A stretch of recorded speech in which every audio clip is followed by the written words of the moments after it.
Hello friends, आज हम theorem 1.2 करेंगे चैप्टर 1 से। थ्योरम 1.2 है let p be a prime number. p एक कोई प्राइम नंबर है। प्राइम नंबर्स वो नंबर्स होते हैं जो किसी के टेबल में नहीं आते हैं, या तो वो 1 के टेबल में आते हैं या वो खुद के टेबल में आते हैं। तो इसके सिर्फ दो फैक्टर्स होते हैं। And if p divides a square, अगर p किसी a स्क्वायर को डिवाइड कर सकता है देन p डिवाइड्स a, तो वो a को भी डिवाइड करेगा। Where a is a positive integer, जहाँ a जो है वो हमारा एक इंटीजर है, वो भी पॉजिटिव। तो सपोज प्राइम नंबर हमने p ले लिया 2, राइट, और हमारा एक a है 10, तो a स्क्वायर क्या हो गया 10 का स्क्वायर। अब 10 का स्क्वायर इज 100।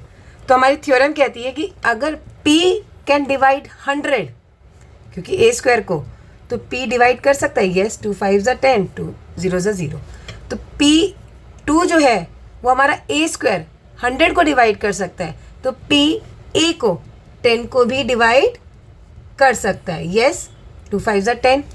तो यही हमारी थ्योरम है। इस थ्योरम का हमें रिटन प्रूफ लर्न नहीं करना है, इस थ्योरम को सिर्फ समझना है, क्योंकि ये थ्योरम हमारी नेक्स्ट एक्सरसाइज में आपके लिए यूज़फुल रहेगी, जहाँ पे हमें रैशनैलिटी में इस थ्योरम का यूज़ करना है। तो आप इसे क्लियरली समझेंगे सिर्फ कि अगर कोई प्राइम नंबर किसी a स्क्वायर को डिवाइड करता है तो वो a को भी डिवाइड कर सकता है। यहाँ पर हम फंडामेंटल थ्योरम से समझते हैं। जैसे p है, अगर आप यहाँ पे p3 ले लें, प्राइम नंबर 3 ले लें, और a आप ले लें 15, राइट, तो a स्क्वायर क्या हो जाएगा हमारा 15 का स्क्वायर। 15 का स्क्वायर इज 225, ठीक है। अगर p इस 225 को डिवाइड कर सकता है, 3 225 को डिवाइड कर सकता है, तो 3 ऑब्वियसली 15 को भी डिवाइड करेगा, राइट। इसको समझने के लिए पहले हम न्यूमेरिकली समझते हैं एक एग्जांपल से। इसका एक एक्चुअल प्रूफ जो लैंग्वेज में है वो हम बाद में करेंगे, पहले इसे किसी एग्जांपल से क्लियर करते हैं। सपोज आपने एक नंबर लिया a 10, राइट, तो 10 के हमारे फैक्टर्स क्या होते हैं 2 × 5। Bye fundamental theorem of arithmetics के थ्रू जो 10 के फैक्टर्स होंगे वो 2 और 5 होंगे, और वो यूनिक होते हैं, यही होते हैं चाहे किसी भी हम ऑर्डर में लिखें। अब a स्क्वायर क्या हो जाएगा 10 × 10, राइट, दैट मीन्स 10 का फैक्टर्स है हमारे 2 × 5, और इस 10 के फैक्टर्स भी 2 × 5 है। अगर कोई प्राइम नंबर p 2 है एग्जाम्पल, अगर वो 2 इसको डिवाइड करता है, क्योंकि 2 जो है वो इसका फैक्टर है और 5 भी इसका फैक्टर है, और इसी तरह से 2 और 5 10 के भी फैक्टर्स हैं, तो 2 और 5 इन दोनों को डिवाइड कर रहे हैं, और यहाँ पे भी 2 और 5 इस a को डिवाइड कर सकता है। अगर 2 a स्क्वायर को डिवाइड कर सकता है, 100 को डिवाइड कर सकता है, तो 2 10 को भी डिवाइड कर सकता है। तो आपको यहाँ पर किस तरह से दिखाना पड़ेगा, आप लिखेंगे let a be a positive integer, right.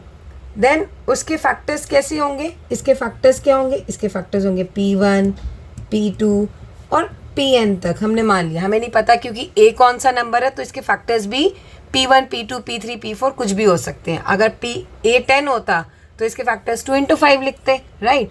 अब यहाँ पे a हमें पता नहीं है, तो हमने लिख दिया p1 p2 pn, और यहाँ पे लिख देंगे where p1 p2 are prime numbers, clear. अब a स्क्वायर के फैक्टर करते हैं।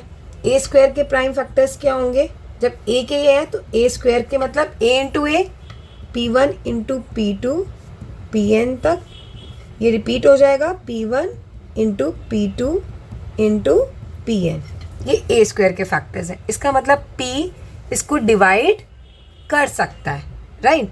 अब इसको एक बार हम स्क्वायर की फॉर्म में लिख लेते हैं, तो a स्क्वायर क्या हो गया p1 का स्क्वायर × p2 का स्क्वायर × pn का स्क्वायर। जैसे हमने यहाँ पे 10 को लिखा था, ये क्या होगा 2 का स्क्वायर और 5 का स्क्वायर ना। अब 2 और 5 a स्क्वायर का फैक्टर है, तो 2 और 5 a का भी फैक्टर होगा। अगर 2 a स्क्वायर को डिवाइड कर सकता है, तो 2 a को भी डिवाइड करेगा। इसी को हम लैंग्वेज की फॉर्म में कैसे लिखेंगे, इसे लिखेंगे given that p divides a square, therefore p is one of the prime factors of a square। And using uniqueness part of the fundamental theorem of arithmetics, factors of A square क्या हो गए, P1, P2, Pn, so on. So P is one of the factors of P1, P2, Pn. Since A is equals to P1 into P2 into Pn, that means P divides A. ये आपको language learn करने की ज़रूरत नहीं है, सिर्फ concept को समझिए. इस कॉन्सेप्ट को हम अपनी एक्सरसाइज में यूज़ करेंगे. ये थी थ्योरम 1.2.